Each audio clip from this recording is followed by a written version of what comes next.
আজকে যারা বানের শেষের বিরুদ্ধে কথা বলছেন, আজকে শফিক রহমানের একটি দেখলাম, আমাদের মাফ করে দিয়ে আমরা দেশের ন্যায় বিচার ভিত্তিক সমাজ ব্যবস্থা করব। আপনারা কিসের ন্যায় বিচার ভিত্তিক সমাজ ব্যবস্থা করবেন? আপনাদেরকে যদি জিয়াউর রহমান বাংলাদেশে আসতে না দিত, রাজনীতি করতে না দিত, তাহলে কি আপনারা রাজনীতি করতে পারতেন, এদেশে আসতে পারতেন? আপনাদের সুযোগ দিয়েছেন সরল বেগম খালেদা জিয়া, আপনাদেরকে সুযোগ দিয়েছেন, আপনাদেরকে এমপি বানিয়েছেন, মন্ত্রী বানিয়েছেন। ওয়ালটন বিএলডিসি ফ্যান খরচ বাঁচে 65% পর্যন্ত। ওয়ালটন বিএলডিসি ফ্যান ছড়ায় স্বস্তির সবুজ হাওয়া। আজকে আপনারা বলেন জিয়াউর রহমান দুর্নীতিবাজ, বেগম জিয়া দুর্নীতিবাজ, তারেক রহমান দুর্নীতিবাজ। আপনাদেরকে খাওয়ায় দুধ কলা দিয়ে পোষে, সাপ পোষেছিল বেগম খালেদা জিয়া।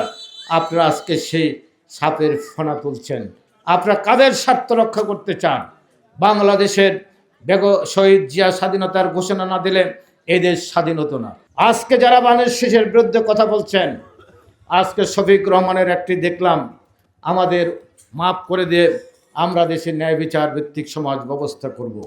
আপনারা কিসের ন্যায় বিচার ভিত্তিক সমাজ ব্যবস্থা করবেন? আপনাদেরকে যদি জিয়াউর রহমান বাংলাদেশে আসতে না দিত, রাজনীতি করতে না দিত, তাহলে কি আপনারা রাজনীতি করতে পারতেন, এদেশে আসতে পারতেন? আপনাদের সুযোগ দিয়েছেন সরল বেগম খালেদা জিয়া, আপনাদেরকে সুযোগ দিয়েছেন, আপনাদেরকে এমপি বানিয়েছেন, মন্ত্রী বানিয়েছেন। আজকে আপনারা বলেন জিয়াউর রহমান দুর্নীতিবাজ, বেগম জিয়া দুর্নীতিবাজ, তারেক রহমান দুর্নীতিবাজ। আপনাদেরকে খাওয়ায় দুধ কলা দিয়ে পোষে, সাপ পোষেছিল বেগম খালেদা জিয়া। আপনারা আজকে সেই সাপের ফনা তুলছেন। আপনারা কাদের স্বার্থ রক্ষা করতে চান? বাংলাদেশের শহীদ জিয়া স্বাধীনতার ঘোষণা না দিলে এই দেশ স্বাধীন হতো না।